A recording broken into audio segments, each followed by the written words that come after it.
Guys आज की video में आपके लिए लेकर आए हैं रिंगटोन सेट कैसे करें। तो गाइस वीडियो स्टार्ट करने से पहले वीडियो को लाइक करें, चैनल को सब्सक्राइब करें और बेल आइकन दबाना ना भूलें। तो गाइस वीडियो स्टार्ट करते हैं। तो सबसे पहले गाइस अपने सेटिंग में जाएं। सेटिंग में जाने के बाद गाइस आपको यहाँ पे साउंड्स का ऑप्शन आ रहा है, साउंड एंड इस पर क्लिक करें।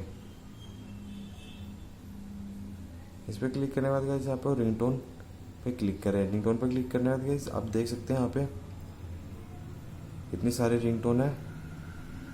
तो गैस देख सकते हैं हमारी अभी ये वाली रिंगटोन सेट है लैंडस्केप्स, तो हमें ये वाली लगानी हो तो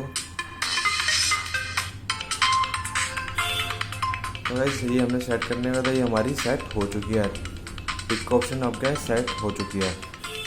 तो गैस वीडियो अच्छी लगी तो वीडियो को लाइक करें, चैनल को सब्सक्राइब करें और बेल आइकन दबाना ना भूलें, ताकि नेक्स्ट वीडियो जब भी आए तो आपकी नोटिफिकेशन आप पे सबसे पहले आए।